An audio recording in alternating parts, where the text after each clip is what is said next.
ಎಲ್ರಿಗೂ ನಮಸ್ಕಾರ. ಇವತ್ತಿನ ಒಂದು ಸಬ್ಜೆಕ್ಟ್ ಅಂದ್ರೆ ಅಸ್ತಮ, ವೀಸಿಂಗ್ ಅಂತ ಹೇಳ್ತೀವಲ್ವಾ. ತುಂಬಾ ಕಾಮನ್ ಪ್ರಾಬ್ಲಮ್, ಚಿಕ್ಕ ಮಕ್ಕಳಿಂದ ಕೆಲವರಲ್ಲಿ ಸ್ಟಾರ್ಟ್ ಆಗುತ್ತೆ, ಹೆರಿಡಿಟ್ರಿಯಿಂದ ಕೂಡ ಬರುತ್ತೆ.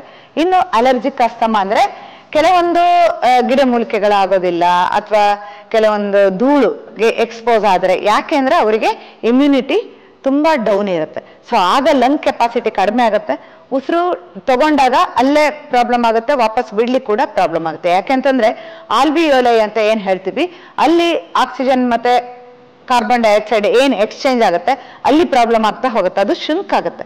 ಆಗ ಅವರಿಗೆ ಸರಾಗವಾಗಿ ಉಸಿರನ್ನ ತಗೊಳ್ಳೋದು ಹಾಗೂ ಬಿಡೋದು ಮಾಡ್ಲಿಕ್ಕೆ ತುಂಬಾ ಕಷ್ಟ ಆಗುತ್ತೆ.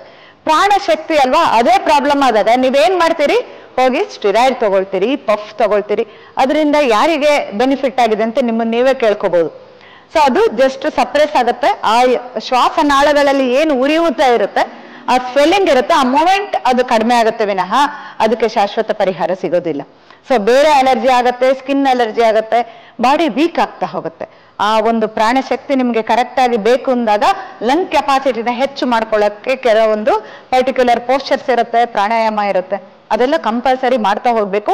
ಜೀವನ ಶೈಲಿನ ಸ್ವಲ್ಪ ಸರಿ ಮಾಡ್ಕೊಳ್ತಾ ಹೋಗ್ಬೇಕು. ಯಾವಾಗ ಓವರ್ ಸ್ಟ್ರೆಸ್ ಆಗುತ್ತೆ, ಬರ್ಡನ್ ಆಗುತ್ತೆ, ಆಗ ಮತ್ತೆ ಉಸಿರಾಟಕ್ಕೆ ತೊಂದರೆ ಕೊಡ್ತಾ ಹೋಗುತ್ತೆ. ಸೊ ಫ್ಯೂಚರ್ ಅಲ್ಲಿ ಹಾಗೆ ಇದ್ರೆ ಬೇರೆ ಏನ್ ಬೇಕಾದ್ರೂ ಪ್ರಾಬ್ಲಮ್ ಬರ್ಬೋದು, ಇನ್ಕ್ಲೂಡಿಂಗ್ ಲಂಗ್ ಕ್ಯಾನ್ಸರ್. ಸೊ ಅದಕ್ಕೋಸ್ಕರ ಫಸ್ಟ್ ಸ್ಟಾರ್ಟಿಂಗ್ ಅಲ್ಲಿ ಸರಿ ಮಾಡ್ಕೊಂಡ್ರೆ ಯಾವುದೇ ರೀತಿ ಪ್ರಾಬ್ಲಮ್ ಬರೋದಿಲ್ಲ. ಸೊ ನಿಮಗೆ ಬೇಕಾಗಿರೋದು ಅನಾಹತ ಚಕ್ರದಲ್ಲಿ ಸೌಂಡ್ ಎನರ್ಜಿ ಕೊಡುವಂಥದ್ದು, ಪ್ರಾಣಶಕ್ತಿ ಜಾಗೃತಿಲಿ ಅದನ್ನ ಕಲ್ತ್ಕೊಂಡು ಮಾಡ್ತಾ ಹೋಗ್ಬೇಕು. ಆಜ್ಞಾ ಮತ್ತೆ ಸಹಸ್ರಾರ ಇದೆಲ್ಲದನ್ನು ಇನ್ಕ್ಲೂಡ್ ಮಾಡಿದಾಗ ನಿಮ್ಗೆ ಅಷ್ಟು ಒಳ್ಳೆ ಒಂದು ರೆಮಿಡಿ ತರ ಅದು ವರ್ಕ್ ಆಗ್ತಾ ಹೋಗುತ್ತೆ.